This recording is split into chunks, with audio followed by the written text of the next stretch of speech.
What to say about the Motorola Halo? Quite a lot, actually.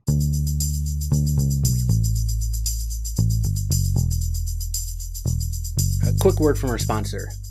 Shoot, I keep forgetting, we don't have sponsors. In lieu of that, there are affiliate links in the description below for this monitor plus other monitors that we mentioned. Clicking those links are absolutely free to you and do a tremendous service to us and help support this channel. So if you decide to purchase anything that we mentioned in this video, do so by clicking the links below. We would greatly appreciate it. What do you think of the new view? Thought I'd try something new out today just to kind of spice things up a little bit. Feeling kind of weird tonight. It's actually 10 o'clock, even though it looks like it's daylight. It's power lighting for you. But I wanted to just get in some thoughts about the Motorola Halo, which is a review that I've been pushing off for quite some time, just because there have been a whole lot of things going on, mainly a global pandemic. So one of the biggest reasons you would purchase the Motorola Halo is because it allows you to connect to the video feed via a traditional parent unit if you're someone who loves to have that continuous video feed on a dedicated device. But it also allows you to connect to the video feed via an app that you download on your phone. Of course, as of this recording, I have yet to be able to connect my phone to the camera, which is extraordinarily frustrating. Without that app, this monitor is just a basic traditional video monitoring device. All right, so first looking at the overall build quality, there's a lot left to be desired. It's very plasticky feeling and lightweight, which leads me to believe that this is a pretty fragile object, so don't drop it. The parent unit is also plasticky, as with all other parent units, and also a bit bulky. For comparison, it's pretty similar in size to the summer infant parent unit. All right, so the Halo, 201 grams, summer infant, 248 grams. This old beat up infant optics, it was nothing if not light. That's the best you can say for it. The Eufy, 200 grams. This is much bigger. Now, when you look at thickness, it's about the same, but the Motorola is definitely quite a bit wider than the Eufy. Apparently, my phone with the case is 241 grams. Without the case, 225 grams. Although this weighs more than this, I would rather have this in my pocket, meaning my phone, as opposed to this parent unit. Yeah, and no one will ever convince me otherwise. So let's talk about some specs within the camera and the parent unit. The resolution of the camera is 1080p, which is high definition. However, the resolution within the parent unit is only standard definition. So unless you're using the app, you're stuck with a low quality, pretty pixelated view, which kind of stinks. All right, let's go ahead and quickly walk through some of the features within the Motorola Halo parent unit. You've got a push to talk button and then some outside controls. Here's the menu icon. Within the parent unit, you have the ability to turn the nightlight on and off. You can do a digital zoom. You have a brightness setting for the parent unit. If you have the app connected to the camera, you can download audiobooks and lullabies from the app and play them from the parent unit, which is pretty neat. You have an alarm that can be set for 2 or 4 or 6 hours. You can toggle between Celsius and Fahrenheit for temperature, add a camera, snooze the screen 5, 30, or 60 minutes, and then turn the light show on as well. You can toggle the power on and off here and also control the volume with the buttons on top. There's also basically a type of kickstand that lets you set the monitor upright if you want to view the continuous video feed without having to hold it. The third thing that was just a bit overall disappointing was the mounting options. Comes with a quote-unquote floor stand, and it's not really a floor stand, I just call it that.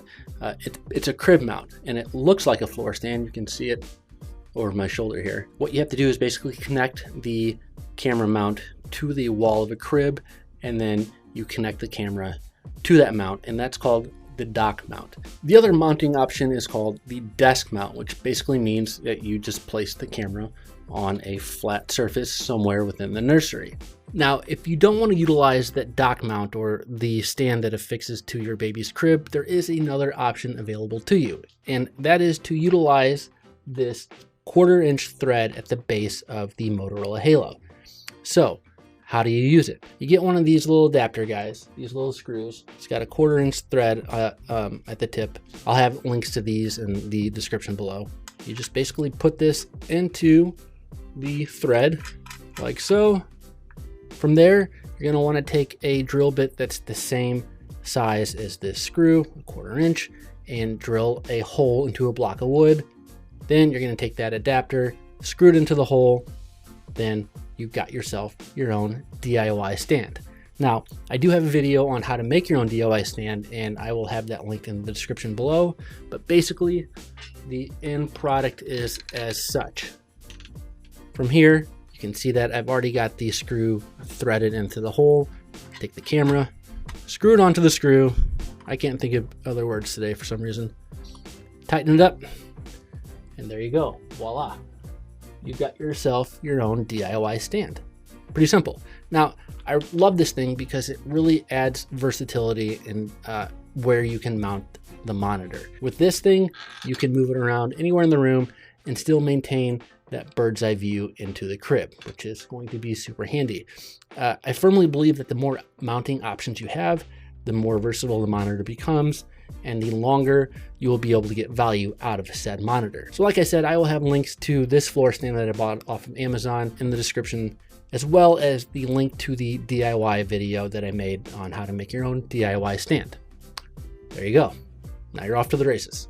Now, stepping back to the nightlight and light show features. Now, personally, I don't think the nightlight or the light show features are all that valuable, mainly because when your baby is sleeping, the nursery or whatever room your baby is sleeping in should be as dark as possible to allow for that optimal sleeping environment. Now, if your baby is awake and the lights are off and you want to just enjoy the light show with your baby and reminisce about your club hopping days, then sure, go ahead and utilize that function.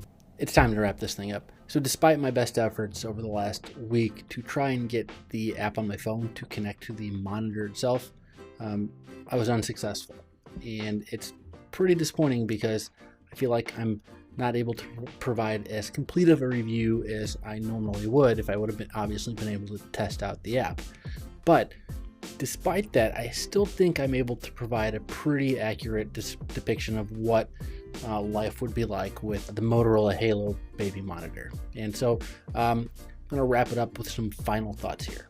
So as traditional non-connected monitors go, the Motorola Halo is at best an average baby monitor. One reason in particular is that despite the camera having a 1080p resolution, the parent unit comes with a standard definition monitor, meaning that you can stream HD video out of the camera but only receive a very low quality picture feed within the monitor itself. So that's disappointing. Now, the features within the parent unit again are at best average and are features that you will find in most every other non-connected monitor. For instance, the Eufy Space View has a whole host of features that are super valuable, like motion and sound alerts, and that monitor comes at a much lower price than the Halo. On top of that, the parent unit of the Eufy is an HD monitor, so you'll be able to see the video feed in super clear and crisp definition. Now, the two standout features that the Halo offers or touts is the nightlight and the light show features. In my opinion, those don't really add a whole lot of value, like for reasons I mentioned earlier. Mainly, your baby's room needs to be as dark as possible at night to provide an optimal sleeping environment. So even with the functioning app, the value still isn't there for me. Basically because anything of value that the app offers comes at a price. So if you want motion alerts or like a daily summary, you have to buy a subscription ranging from $30 a year all the way up to $150 a year. That means if you want everything that the app offers, you're looking at forking over $450 for this thing. Now, for some context, that's more expensive than the Miku baby monitor, which comes in at $400 and is the most expensive Wi-Fi monitor on the market. If you find features like sleep analysis or daily summaries or motion and sound alerts valuable like I do, then you might as well go with monitors like the Nanit Plus or even the Miku. The Nanit Plus in particular provides all those features, among others, including breathing monitoring and sleep insights, which provides customized feedback to help you get your baby the best night's sleep possible, all at the same price as the base model Motorola Halo. Plus, the app is super stable and super easy to use and is ad-free, which I don't know if I mentioned that before. The Halo Hubble app is chock full of ads, which is super annoying. Now, if you're still thinking, yeah, that's all well and good, but I really dig continuous video monitoring and I need a solution that offers that. To you, I would say, well, find an old tablet or an old smartphone that you're not using and dedicate that as your continuous video feed monitor. Now, short of that, you can purchase Amazon's Echo Show, which is a small HD monitor that can sync with the Nanit app, which provides you a continuous video feed through that device. Boom. Plus, that thing's only like $100. So if you purchase the Nanit Plus, which is like $300, the Echo Show, it's like $100, you're looking at $400. And that's still cheaper than the Motorola Halo Plus, its most expensive subscription package. I mean, to me, there's not a whole lot of debate there. So all of this to say that I still feel super confident, even having not used the app, that there are much better and cheaper options out there than the Motorola Halo. Okay. This was a weird one, and I guess it's kind of fitting for, you know, our current global environment, but I appreciate you sticking with me through this and going through this frustrating journey with me. I hope you found this video somewhat valuable. If you did, give it a like, a thumbs up thingy. If you haven't subscribed, go ahead and do that. We just broke 10,000 subscribers. Whoa. I continue to be super wowed by the outreach and the engagement of our audience. So come on in and join the family. Water's warm.